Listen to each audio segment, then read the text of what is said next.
Shalom Bapak Ibu dan Saudaraku sekalian. Jumpa kembali bersama dengan saya Pendeta Julius Pradana Putra dalam suasana yang berbahagia. Hari ini kita sudah memasuki Minggu Advent yang kedua dengan menyalanya 2 lilin Advent kita. Berarti sebentar lagi kita mau Natal.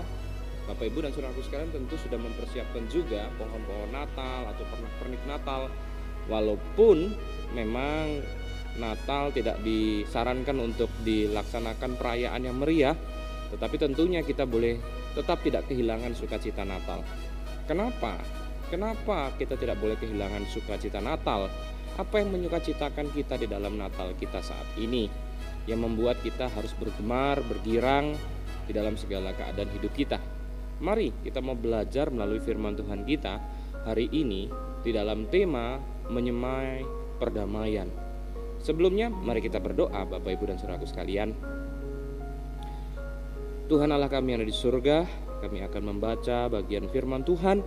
Biarlah Tuhan boleh bersabda kepada kami sekalian melalui bagian firman ini, dan hamba-Mu yang akan menyampaikan firman Tuhan, perlengkapilah hamba-Mu ini dalam segala keberadaannya untuk menyampaikan kebenaran firman Tuhan.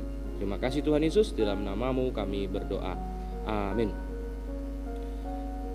Bapak Ibu dan Saudaraku sekalian, firman Tuhan kita saat ini diambil dari kitab Nabi Yesaya pasal yang ke-40. Yesaya pasal yang ke-40 ayat yang pertama sampai yang ke-11. Lembaga Alkitab Indonesia memberikan judul perikop berita kelepasan. Hiburkanlah umatku, demikianlah firman Allahmu.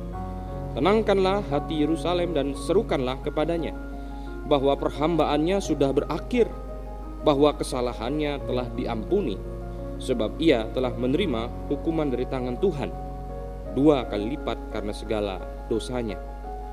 Ada suara yang berseru-seru, persiapkanlah di padang gurun jalan untuk Tuhan, luruskanlah di padang belantara jalan raya bagi Allah kita. Setiap lembah harus ditutup dan setiap gunung dan bukit diratakan. Tanah yang berbukit-bukit harus menjadi tanah yang rata, dan tanah yang berlekuk-lekuk menjadi dataran. Maka kemuliaan Tuhan akan dinyatakan, dan seluruh umat manusia akan melihatnya bersama-sama. Sungguh Tuhan sendiri telah mengatakannya. Ada suara yang berkata, berserulah. Jawabku, apa yang harus kuserukan? Seluruh umat manusia adalah seperti rumput, dan semua semaraknya seperti bunga di padang. Rumput menjadi kering, bunga menjadi layu apabila Tuhan menghembuskan dengan nafasnya.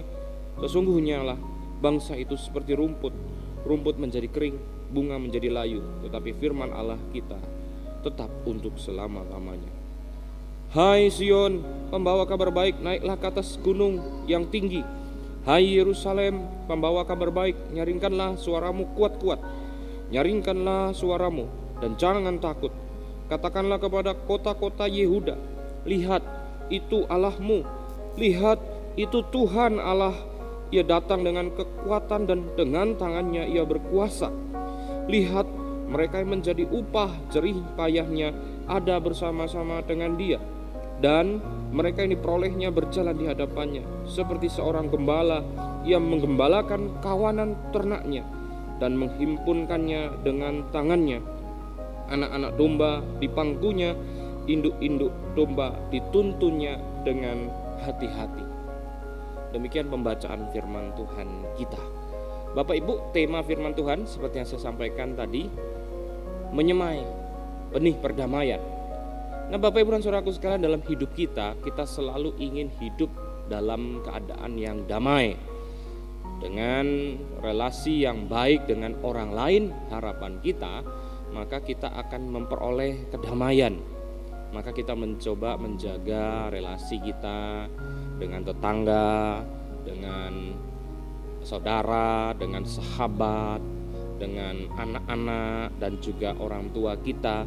Harapannya di dalam relasi-relasi yang baik itulah maka kita menjadi orang yang menikmati perdamaian. Tidak ada orang yang lahir untuk hidup di dalam kekacauan. Ingin di dalam kedamaian, harmoni di antara pribadi-pribadi di dalam relasi satu dengan yang lain. Nah Bapak Ibu dan Saudaraku sekalian, ternyata perdamaian itu bukan hanya diusahakan dengan membangun relasi interpersonal atau komunal dengan orang-orang di luar daripada diri kita saja. Sebab Bapak Ibu dan Saudaraku sekalian, walaupun relasi kita baik di luar, tetapi ada kalanya kita mengalami sebuah keadaan yang tidak damai sejahtera ketika di dalam diri kita sendiri kita berkonflik dengan diri kita. Mungkin gak itu terjadi Bapak Ibu? Mungkin saja. Ada rasa bersalah, ada rasa dendam, ada kepahitan, ada berbagai macam keadaan dalam hidup kita yang membuat kita kehilangan kedamaian.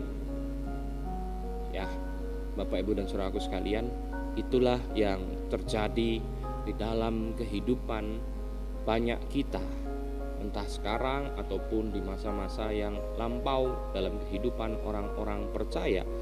Pernah terjadi pergulatan yang demikian juga.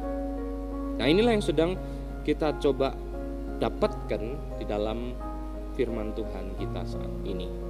Firman Tuhan kita saat ini bercerita tentang bagaimana orang-orang Israel dalam kerajaan Yehuda mengalami kondisi mereka hidup di dalam relasi yang tidak benar kepada Tuhan. Dan dalam relasi yang tidak benar kepada Tuhan, maka Tuhan terus memberikan pendampingan, pengingatan supaya orang-orang Israel dalam kerajaan Yehuda kembali di dalam relasi yang benar dan tertunduk kepada Tuhan. Tapi mereka menjadi orang-orang yang tegar tengkuk, menjadi orang yang keras, yang tetap ingin menunjukkan bahwa mereka adalah otonom terhadap kuasanya Tuhan. Maka mereka mencoba jalan apa yang mereka punya di dalam segala hikmat manusia mereka. Di dalam segala himpitan kehidupan, mereka memilih untuk bergabung dengan Mesir atau berkoalisi dengan orang-orang di sekitar mereka untuk mengalahkan kekuatan-kekuatan lain yang menjadi musuh mereka. Dan bukan mencoba bersekutu dengan Tuhan. Nah, oleh karena itulah Tuhan membiarkan pada titiknya orang-orang yang mencoba menghindarkan diri dengan relasi Tuhan itu betul-betul coba nih rasain kalau kamu hidup tanpa Tuhan. Maka apa yang terjadi? Orang-orang di kerajaan Yehuda itu dibiarkan Tuhan untuk mengalami kekalahan dari kerajaan Babel. Mereka dikalahkan, rumah ibadah di Yerusalem dihancurkan, segala tanda-tanda kebesaran orang Yehuda dilululantahkan. Semua orang-orang terbaik Yehuda diasingkan ke negara Babel.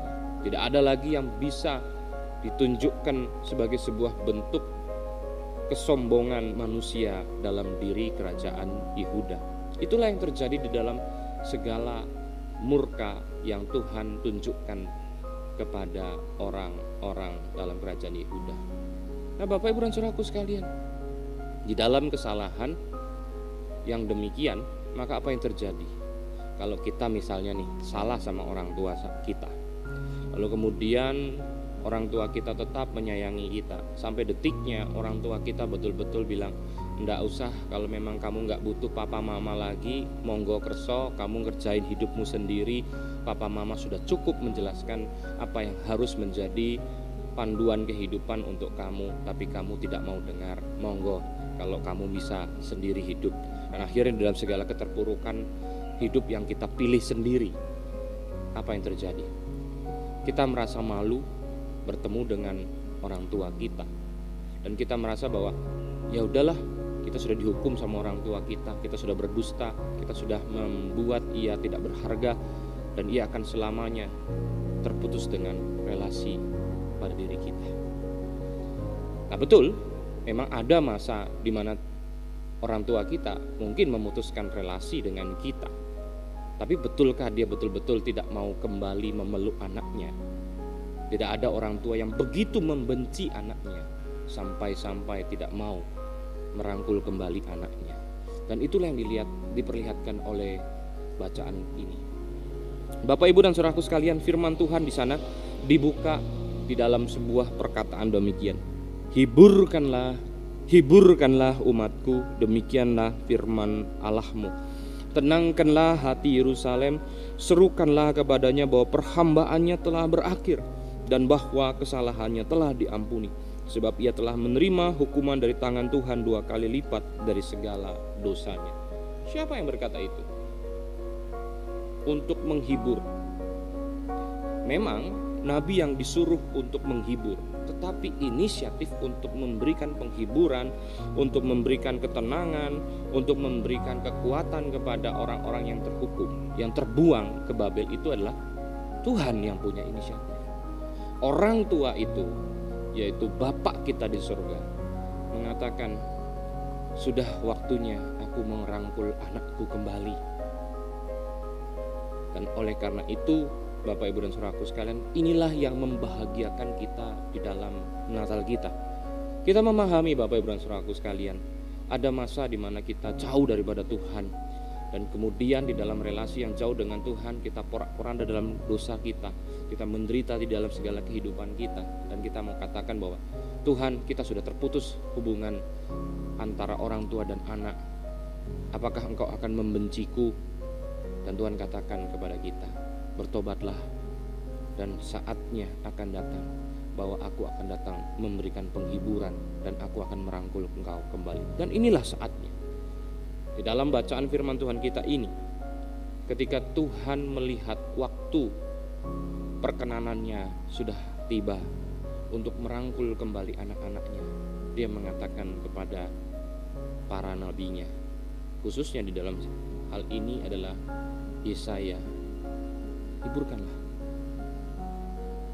Ini sesuatu yang sangat janggal sebenarnya, Bapak Ibu. Ibaratnya kitalah yang dilukai, kitalah yang disakiti, kitalah yang dipermalukan oleh orang lain. Tetapi pada waktunya kita dapat berkata, orang yang menyakitiku, orang yang mempermalukan dan melukai aku, biarkanlah hatimu menjadi tenang. Itu yang dikatakan oleh Tuhan. Biarkan hatimu tenang. Jangan lagi engkau dirundung oleh kegelisahan, kegalauan, karena seakan-akan bahwa tidak ada maaf untukmu. Ada selalu maaf untukmu. Itu yang dikatakan Tuhan kepada kita. Dan mari kita baca, Bapak, Ibu, dan saudaraku sekalian, berita tentang keselamatan, kelepasan, pemulihan terhadap orang-orang yang terbuang itu disuruh oleh Tuhan, dipersiapkan. Persiapkanlah di padang gurun jalan untuk Tuhan, luruskanlah di padang belantara jalan raya bagi Allah kita. Setiap lembah harus ditutup, setiap gunung bukit diratakan, tanah berbukit-bukit harus menjadi tanah rata, tanah yang berlekuk-lekuk menjadi dataran. Maka kemuliaan Tuhan akan dinyatakan dan seluruh umat manusia akan melihatnya bersama-sama. Sungguh Tuhan sendirilah yang mengatakannya. Artinya begini, bahwa apa yang Tuhan lakukan untuk menyelamatkan kita harus menjadi sesuatu yang kita sadari. Artinya ada sebuah pertobatan. Jadi Bapak, Ibu, dan saudaraku sekalian, kita salah. Kita tahu bahwa relasi kita terputus dengan Tuhan. Tapi di dalam hal ini Tuhan katakan tidak. Relasi itu tidak akan terputus. Aku akan kembali merangkulmu. Tadi dalam hal ini Nabi disuruh untuk mengatakan bahwa relasi itu tidak terputus. Bahkan di dalam hal ini Nabi juga disuruh untuk mempersiapkan seluruh orang untuk melihat keselamatan Tuhan itu. Dengan jalan apa? Bertobat. Saatnya Tuhan menyelamatkan. Dan apakah ini akan menjadi keselamatan yang membahagiakan, atau menjadi sesuatu yang mempermalukan dan mendatangkan hukuman yang kesekian kalinya? Itu tergantung bagaimana kesiapan hati kita untuk menyambut keselamatan Tuhan. Kalau orang tidak di dalam pertobatan, tidak menyambutnya dengan benar, maka itu menjadi sesuatu berita yang lagi-lagi hukuman. Nah, oleh karena itulah di dalam segala hal Tuhan menunjukkan bahwa iya, betul-betul sungguh datang untuk menyelamatkan dan bukan menekan kembali orang-orang Israel dalam kerajaan Yehuda. Di sini ada sebuah pergolakan di dalam hati daripada Nabi Yesaya tentang datangnya Tuhan untuk memberikan kelepasan. Nah, di dalam pergolakan itu dia mengatakan begini. Ada suara yang berkata berseru-seru, "Jawabku, apa yang harus kuserukan? Seluruh umat manusia adalah seperti rumput. Semua semaraknya seperti bunga di padang, rumput menjadi kering, bunga menjadi layu apabila Tuhan menghembuskannya dengan nafasnya. Sesungguhnya bangsa itu seperti rumput, rumput menjadi kering, bunga menjadi layu, tetapi firman Allah kita tetap untuk selama-lamanya." Di dalam perintah Tuhan untuk menghibur dan mempersiapkan umat akan kelepasan Tuhan, sang nabi bergejolak dalam hatinya. Betulkah Tuhan? Apakah engkau akan kembali untuk memberikan sebuah kelepasan? Lihatlah bagaimana manusia ini berulang kali menunjukkan kebaikan hidup, tetapi juga berulang kali menunjukkan kerapuhan hidupnya. Seperti bunga dan rumput di padang, segar sebentar, mekar indah sebentar, sebentar lagi layu lagi. Akan ada pasang surut dalam kehidupan manusia. Apakah Tuhan betul akan menengok kami kembali, melawat dan memberikan kelepasan itu? Itulah yang kira-kira bergolak di dalam hati Yesaya. Tetapi di dalam segala keadaan yang demikian, Yesaya tetap berkata, tetapi firman Tuhan untuk selama-lamanya. Di dalam kegalauan hatinya, kesangsian hatinya bahwa benar gak sih Tuhan, engkau mau selamatkan kami, tapi kami itu ya begini loh, semaraknya, benernya, baiknya, pulihnya. Kadang-kadang seperti orang yang kumatan, sembuh sebentar, balik lagi loh, dosa lagi. Tetapi di dalam segala kerapuhan yang ditunjukkan dan disadari oleh sang nabi berkata, firman Tuhanlah kekal untuk selama-lamanya. Dan di dalam hal ini firman berkata, hai Sion, hai Yerusalem, sapaan untuk daripada nabi itu sendiri dan bahkan seluruh umat daripada yang dipilihnya. Dia mengatakan bahwa enggak perlu takut. Engkau dari awal sudah kupilih untuk menjadi pembawa dan pewarta kabar baik. Aku tahu keadaanmu, ya. Dan percayalah bahwa asuhan Tuhan tetap ada untuk kamu. Maka di sini bacaannya firman Tuhan seperti ini. Hai Sion pembawa kabar baik, naiklah ke atas gunung yang tinggi. Hai Yerusalem pembawa kabar baik, nyarikanlah suaramu kuat-kuat. Nyaringkanlah suaramu, jangan takut, dan katakanlah kepada kota-kota di Yehuda, lihat itu Allahmu, lihat itu Tuhan Allah, ia datang dan kekuatannya, dengan tangannya ia berkuasa. Lihat mereka yang mencari upah jeripayahnya ada bersama-sama dengan dia, dan mereka yang diperolehnya berjalan di hadapannya. Seperti seorang gembala ia akan menggembalakan kawanan ternaknya, menghimpunkannya dengan tangannya. Anak-anak domba di pangkunya dan induk-induk domba dituntunnya dengan hati-hati. Tuhan mau berkata apa? Tidak usah takut atas kerapuhanmu, aku ngerti. Dan di dalam segala kerapuhanmu, di dalam segala kejatuhanmu, aku akan tolong kamu. Aku akan tetap mengasuhmu, aku akan tetap menggiringmu. Yang muda akan kupangku, yang tua akan aku tuntun terus. Aku tidak pernah menyerah terhadap engkau, anak-anak yang kukasihi, umatku yang kupilih. Nah Bapak Ibu dan Saudaraku sekalian, bacaan firman ini kemudian kita harus terapkan dalam kehidupan kita. Apa yang membuat engkau berbahagia dalam Natal ini?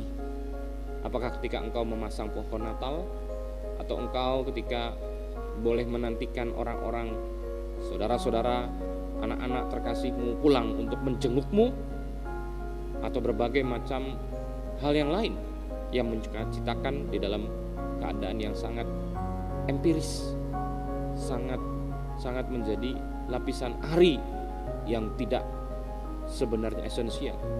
Tuhan katakan di dalam bacaan firman Tuhan kita.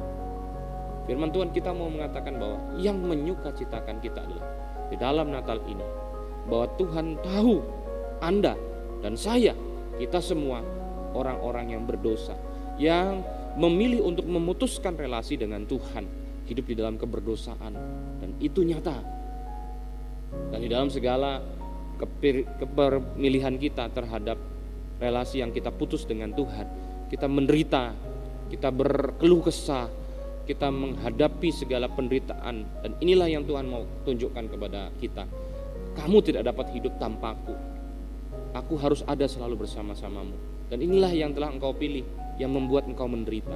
Dan saat ini aku telah melihat kesusahanmu, aku telah melihat penderitaanmu, aku telah melihat bagaimana engkau bergulat di dalam keberdosaanmu.